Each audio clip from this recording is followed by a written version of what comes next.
అందరికీ నమస్కారం. Welcome to my channel. Friends, ఇప్పుడిప్పుడే వచ్చిన వెదర్ రిపోర్ట్ అయితే గనక ఒకసారి తెలుసుకుందాం. వీడియోనైతే పూర్తిగా చూడండి, అలాగే ఒక లైక్ ఇవ్వడం మర్చిపోకండి. మరిన్ని అప్డేట్స్ కోసం ఛానల్ని సబ్స్క్రైబ్ చేసుకోండి. ఇక వివరాల్లోకి అయితే వెళ్ళిపోదాం. బంగాళాఖాతంలో ఏర్పడ్డ అల్పపీడనం కారణంగా 2 తెలుగు రాష్ట్రాల్లో వర్షాలు కురుస్తున్నాయి.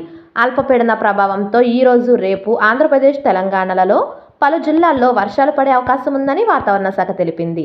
రాష్ట్రంలో నేడు శ్రీకాకుళం, విజయనగరం, పార్వతీపురం మన్యం, అల్లూరి సీతారామరాజు, విశాఖపట్నం, అనకాపల్లి, కాకినాడ, కోనసీమ, తూర్పుగోదావరి, పశ్చిమ గోదావరి, ఏలూరు, ప్రకాశం, నెల్లూరు, శ్రీ సత్యసాయి, అన్నమయ్య, చిత్తూరు, తిరుపతి జిల్లాల్లో అక్కడక్కడ పిడుగులతో కూడిన తేలికపాటి నుంచి మోస్తరు వర్షాలు కురిసే అవకాశం ఉందని ఏపీ విపత్తుల నిర్వహణ సంస్థ హెచ్చరించింది. వ్యవసాయ పనులకు వెళ్లే రైతులు, కూలీలు అప్రమత్తంగా ఉండాలని సూచించింది. మరోవైపు మన్యం, అల్లూరి, ఏలూరు, కృష్ణా, గుంటూరు, ఎన్టీఆర్, బాపట్ల, పల్నాడులోని 21 మండలాల్లో వడగాలులు వీచే అవకాశం ఉందని పేర్కొంది. తెలంగాణలో వచ్చే 3 రోజుల పాటు ప్రజలు అప్రమత్తంగా ఉండాలని వాతావరణ శాఖ హెచ్చరించింది. పలు జిల్లాల్లో ఈ 3 రోజులు వడగళ్లు, ఉరుములు, మెరుపులతో కూడిన వర్షాలు పడొచ్చని అంచనా వేసింది.